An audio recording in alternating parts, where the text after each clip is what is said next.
Hello beautiful people of the internet. Today I am testing another way that my microphone works, which is through a little bubbly friend. So this is my bubbly friend subscribers, bubbly friend.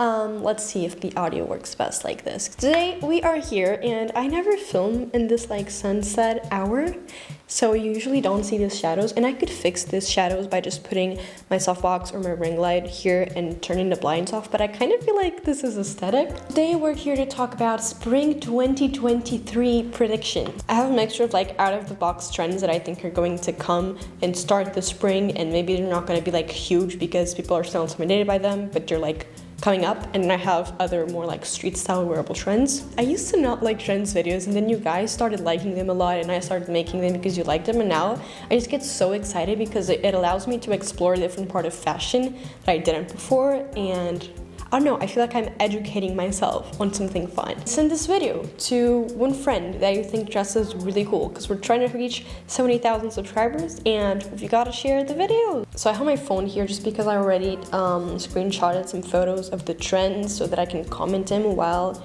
you're seeing them on the screen. And the first trend is bubble hams. I think we're not going to be seeing them as exaggerated as obviously in runaway dresses, but I definitely think they're gonna be incorporated in like your classic summer/spring dress.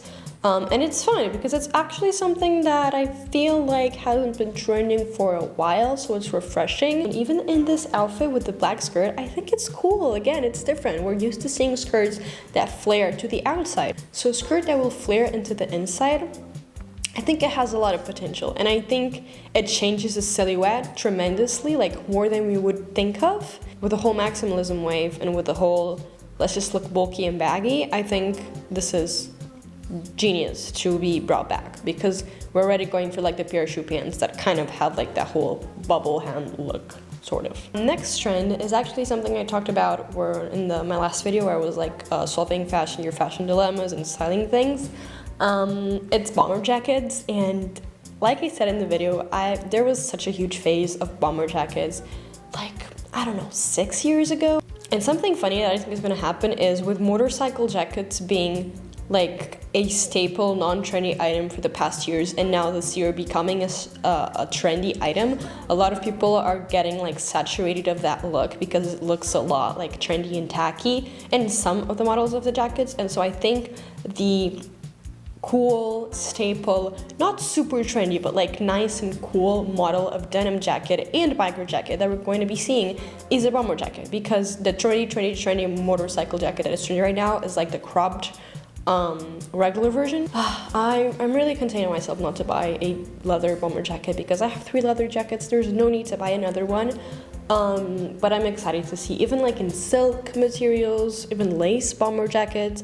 I think it's not the most accentuating silhouette item, because it kind of also has a bit of the bubble effect. Like, it's not a jacket that's straight, it kind of does this. I think bomber jackets are definitely going to come and possibly become the next staple way of wearing a bomber jacket, a leather jacket. All right, then the next trend, I actually saw it for the first time. I'm wearing pajama pants. Let's redo this. Next trend, I actually saw it for the first time in my friend Jules. She's a stylist in New York, and I think it was like out of my comfort zone. I wasn't sure if I wanted to hop on it, but it was definitely catchy. And I feel like nowadays with trends being trendy for like a minute and then disappearing, it's even hard for things to really catch my attention. And this did, which is 3D printing, and I think we're going to see that especially with one element, which is flowers and roses, like 3D roses on dresses and on tops. With the maximalism wave, I'm not surprised that we'll see dresses and skirts and tops with things coming out of them. And this is not something I could find a lot of pictures online, which kind of tells me that it's still on its underground.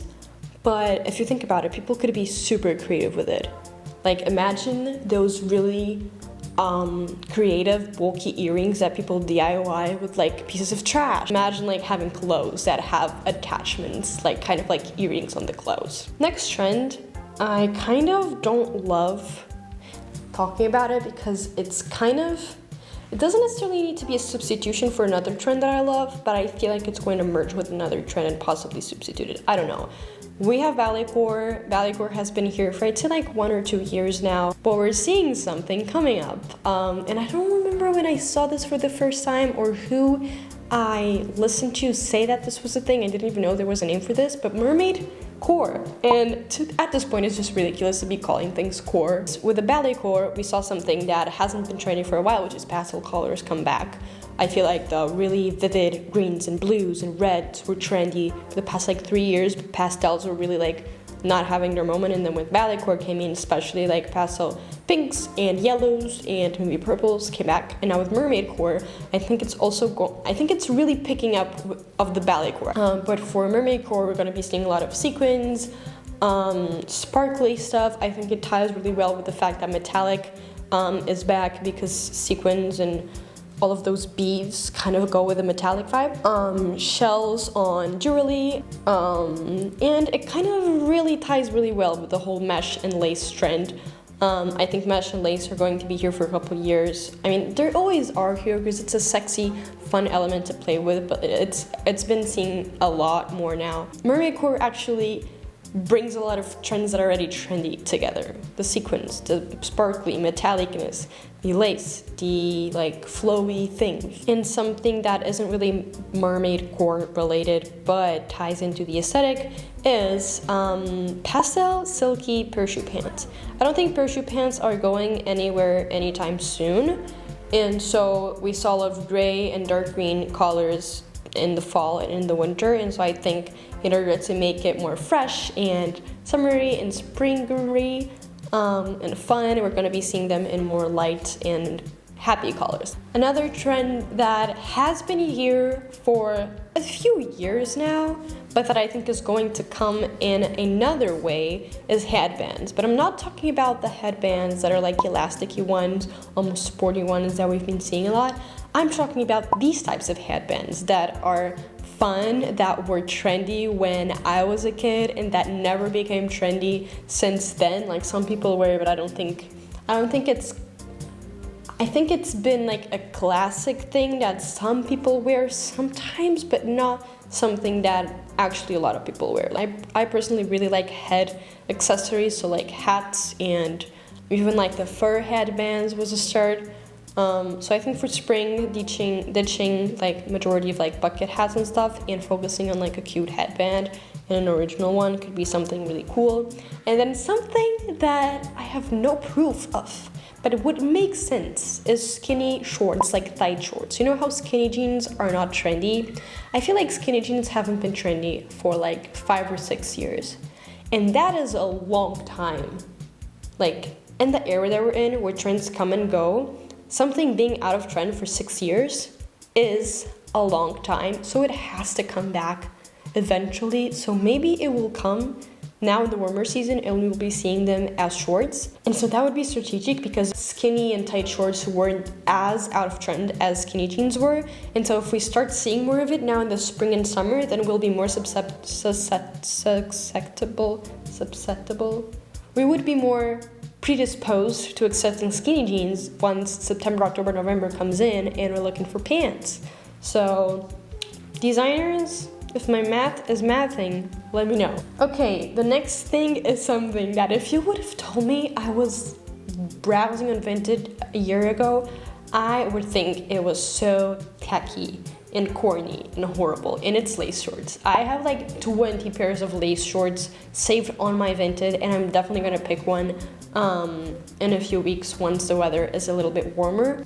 The lace pedal pushers that kind of look like underwear but in a biker short way, I think they're so cute. And I think, you know, lace being trendy, I wouldn't want a pair of lace pants, but a pair of lace shorts? You're kidding me?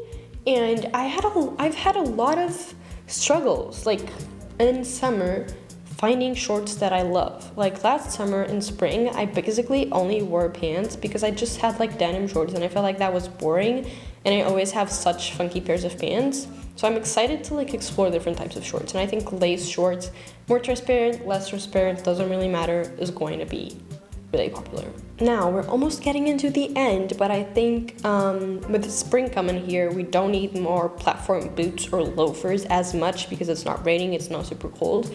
And with the ballet flats coming, I think we're going to be seeing a lot more funky, flat pairs of shoes. Like flat sandals obviously have always been like a trend, it's a staple, but like just becoming more original with flat shoes, even like flatter sneakers. If we had like the huge trend of the huge platform Converse, now seeing a super flat Converse that's more for spring, maybe a super flat Oxford, I don't know. But I think if last season platforms were super in, and if now we go the opposite route, not 100%, but if we start seeing things that are complete opposites, then it would be flats. And so just having ballet flats and flat sandals is very basic. So I think designers are going to find ways to make more original shapes of flat shoes and just picking platform models and making them flat, like a super flat croc. I don't know, I'm making it up right now. But and to end the video off, this is not super innovative, but I think a lot more attention has been thrown towards belts. And I think I was going to say large belts, but then I saw a picture of a really tiny belt on an influencer, and I was like, I also really like it. So I don't think it's going to be like a monopoly of either large, fat, or skinny belts, but I think becoming more experimental with belts, maybe adding sequins to them, making them metallic, making the like middle thing weird bulky shape. Let me know in the comments which trends of these you think you would wear on the spring, which ones you're excited for, and which ones you're still fighting against. For me, I think the one I'm fighting the most is skinny shorts or bubble hems. Yeah, this was basically it. I hope you liked the video. Make sure to follow my zine on Instagram, follow my personal Instagram. I also have a Spotify playlist where I link all the music that I use on my zine's videos. Send this video to a friend that you think dresses super cute and that you think would enjoy this video. So yeah, guys, that was it. I hope you liked the video. Make sure to give it a like, subscribe to the channel, turn on the notifications, and I will see you next Sunday. Bye!